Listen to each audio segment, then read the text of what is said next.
If you enjoy what you're hearing, don't forget to hit like and subscribe so we can find each other again in future. And if you want to support the channel further, please consider supporting me over on Patreon. Hello there. My name is John, and I am here to bring you a sleep story. So find some place comfortable, lie back, let your arms and legs fall slack at your sides, take a deep breath, and close your eyes. Tonight, we once again draw swords and prepare for adventure, as we continue with The Three Musketeers by Alexandre Dumas. Chapter 9. D'Artagnan begins to develop himself.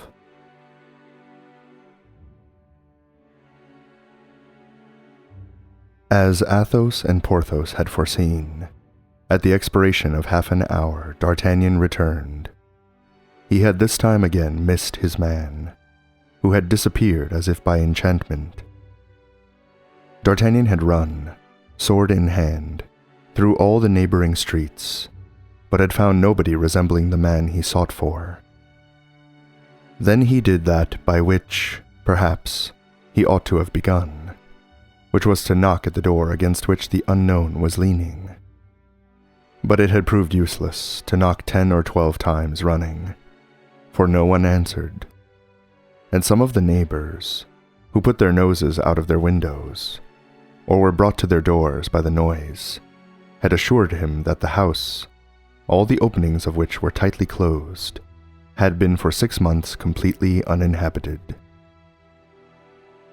Whilst D'Artagnan was running through the streets and knocking at doors, Aramis had joined his companions, so that on returning home D'Artagnan found the meeting complete. "Well," cried the Three Musketeers all together, on seeing D'Artagnan enter with his brow covered with perspiration, and his face clouded with anger. "Well," cried he, throwing his sword upon the bed, "this man must be the devil in person. He has disappeared like a phantom, like a shade, like a spectre." "Do you believe in apparitions?"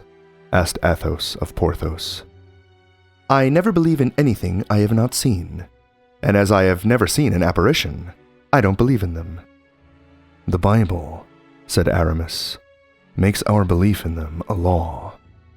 The shade of Samuel appeared to Saul, and it is an article of faith that I should be very sorry to see any doubt thrown upon, Porthos. At all events, man or devil, body or shadow, illusion or reality, this man is born for my damnation. For his flight has caused us to miss a glorious affair, gentlemen, an affair by which there were 100 pistoles, and perhaps more to be gained." "How is that?" cried Porthos and Aramis in a breath. As to Athos, faithful to his system of mutism, he satisfied himself with interrogating D'Artagnan by a look.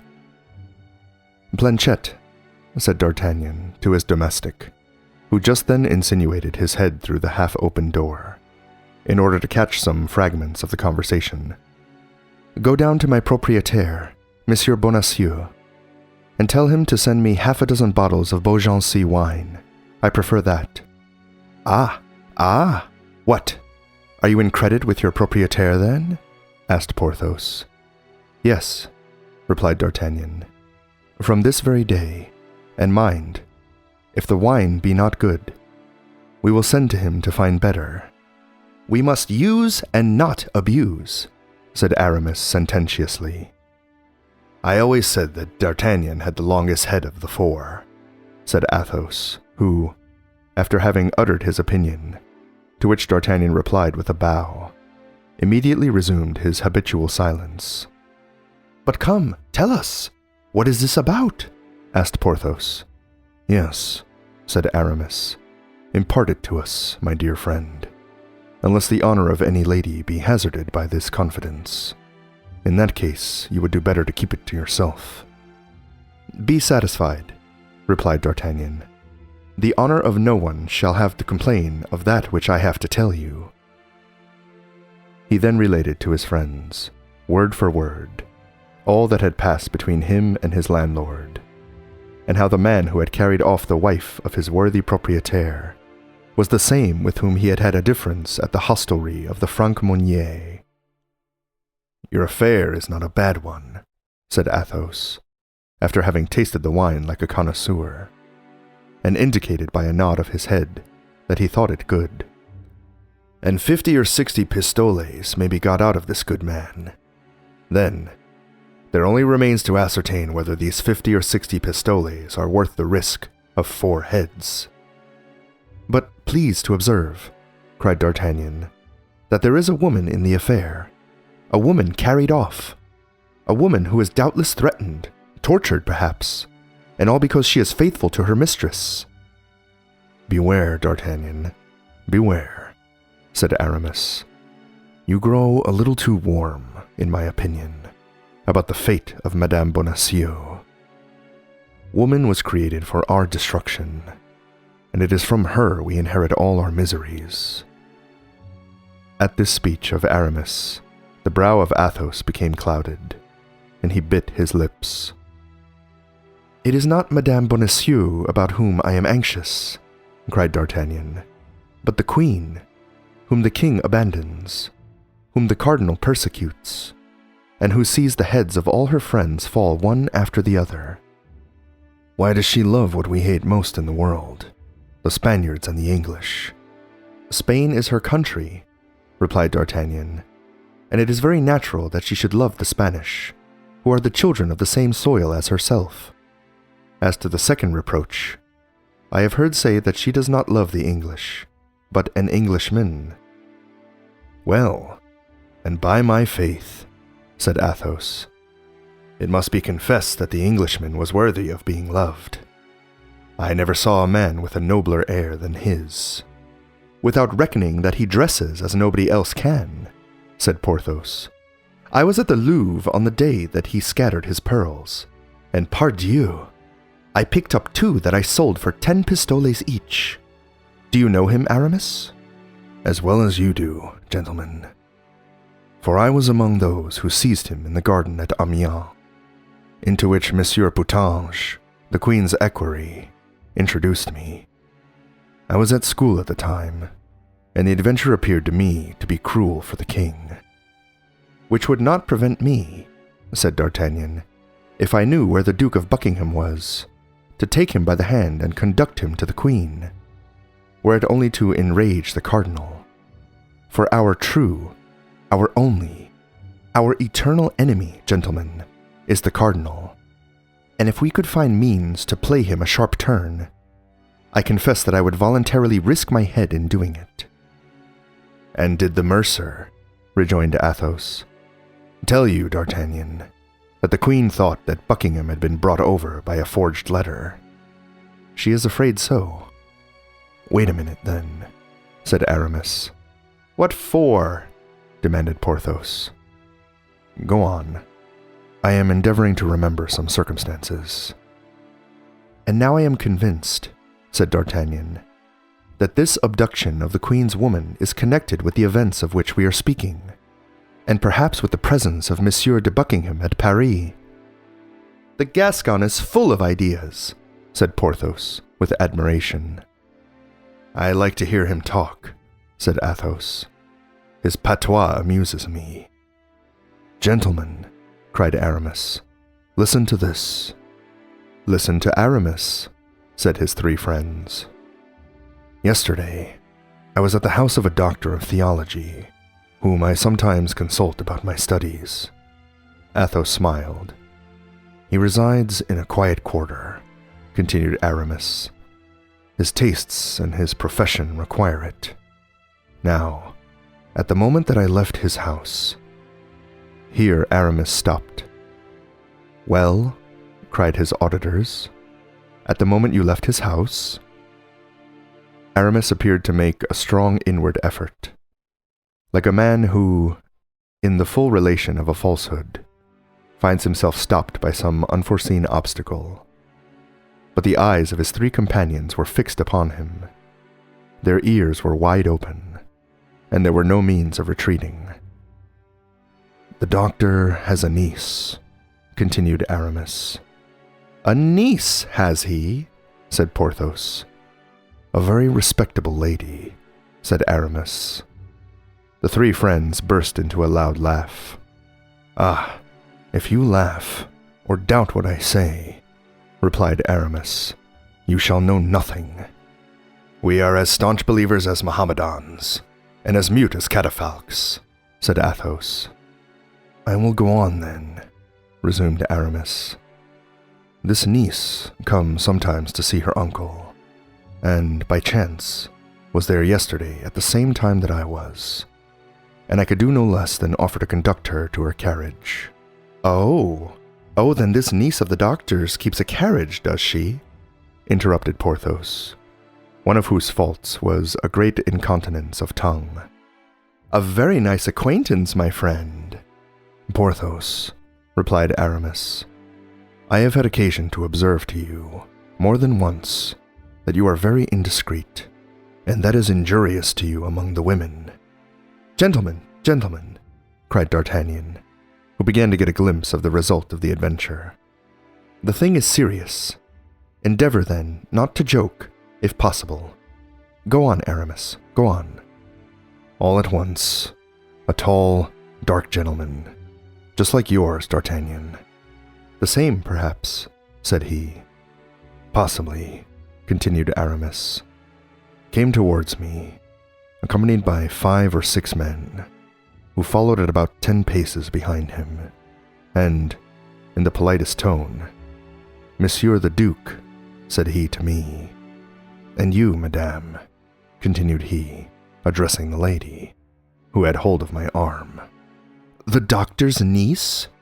"Hold your tongue, Porthos," said Athos. "You are insupportable.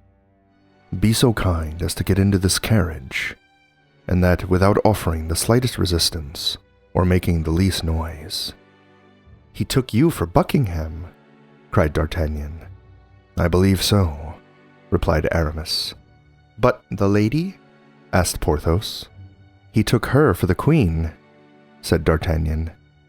"Just so," replied Aramis. "The Gascon is the devil," cried Athos. "Nothing escapes him."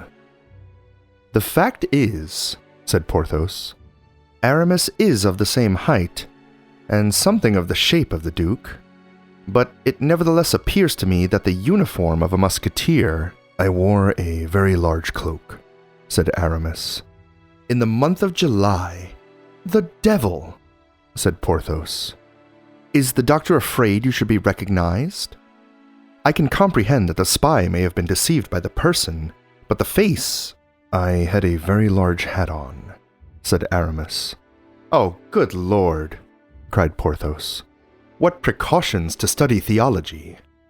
Gentlemen, said D'Artagnan, "do not let us lose our time in jesting.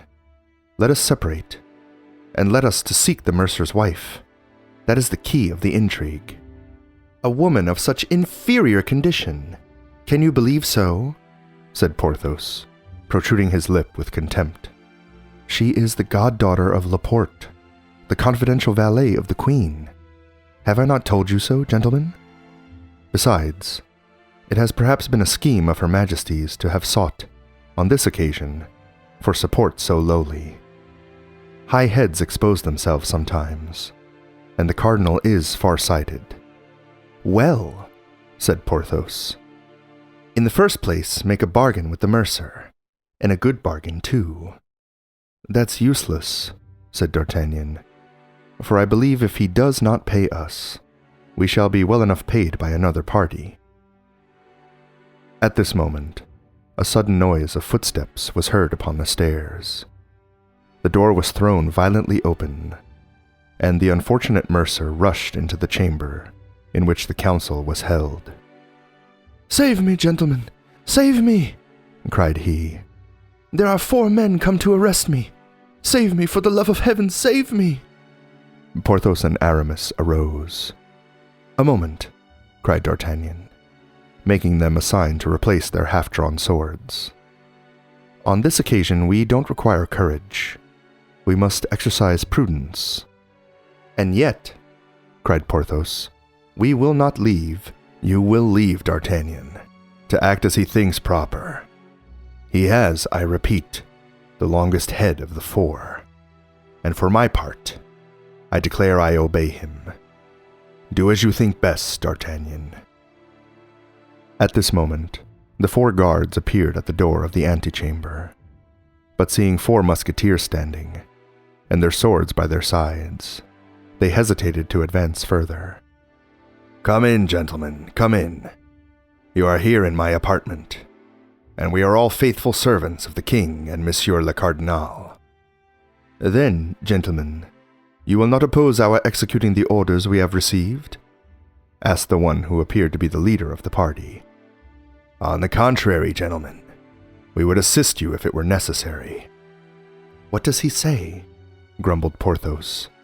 "That you are a simpleton," said Athos. "Hold your tongue." "But you promised me," said the poor mercer, in a very low voice. "We can only save you by being free ourselves," replied D'Artagnan, in a rapid, low tone. "And if we appear inclined to defend you, they will arrest us with you. It seems, nevertheless—" "Come in, gentlemen, come in," said D'Artagnan. "I have no motive for defending Monsieur. I saw him today for the first time, and he can tell you on what occasion. He came to demand the rent of my lodging. Is not that true, Monsieur Bonacieux? Answer." "That is the very truth," cried the mercer. "But Monsieur does not tell you. Silence with respect to me. Silence with respect to my friends. Silence about the Queen above all, or you will ruin everybody without saving yourself. Now, gentlemen, we are at liberty to take away this man." And D'Artagnan pushed the half-stupefied member among the guards, saying to him, "You are a shabby old fellow, my dear. You come to demand money of me, of a musketeer, to prison with him. Gentlemen, once more, take him to prison, and keep him under key as long as possible. That will give me time to pay him." The 4 were full of thanks, and took away their prey. At the moment they were going down, D'Artagnan laid his hand on the shoulder of their leader. "Shall I not have the pleasure of drinking to your health, and you to mine?" said D'Artagnan, filling 2 glasses with the Beaugency wine, which he had obtained from the liberality of Monsieur Bonacieux. "That will do me great honor," said the leader of the 4, "and I consent thankfully. Then to yours, Monsieur— what is your name?" "Bois-Renard." "Monsieur Bois-Renard." "To yours, my good sir, in your turn. What is your name, if you please?" "D'Artagnan."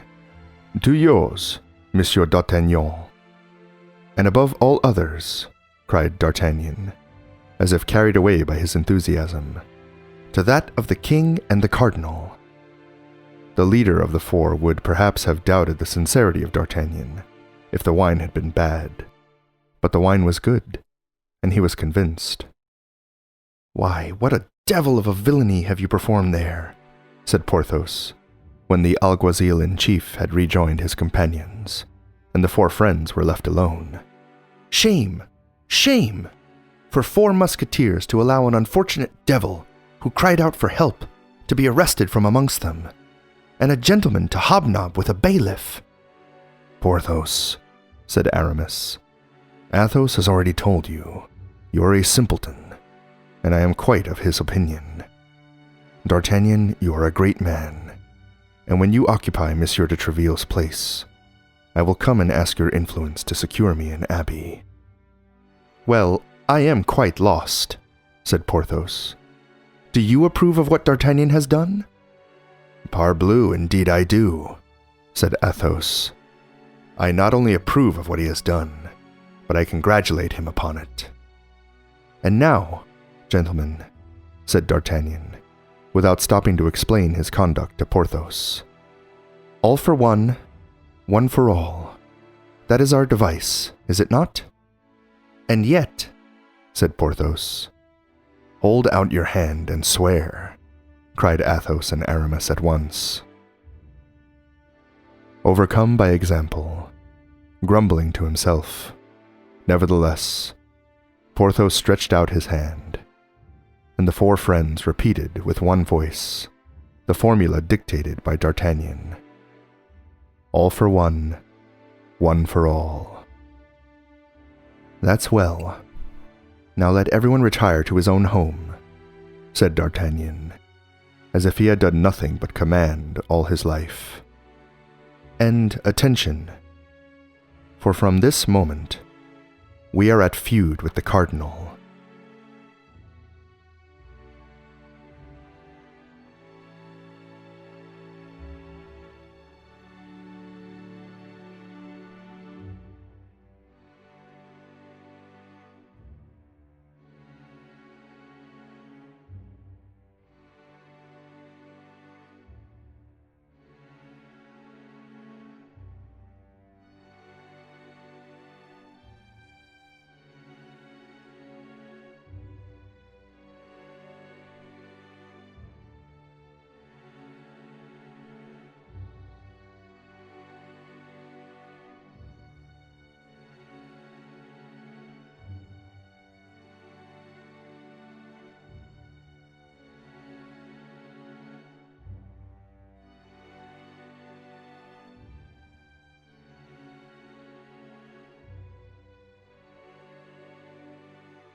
Thank you for listening. If you enjoyed this sleep story, feel free to leave a like and a comment. Extra special thanks goes out to my wonderful patrons, including my co-author tier patrons Ellen Marie, Brian Krob, Eris, Tasha, Janet, and Lexi What We Got. Their generous support helps keep this channel going. If you too would like to support the channel and get early access to videos, please consider joining us over at Patreon. Link is in the description. If you would like to hear more sleep stories like this, don't forget to subscribe and ring the bell for all notifications. I upload a new story here each and every week. Thank you again for listening, and pleasant dreams. Good night.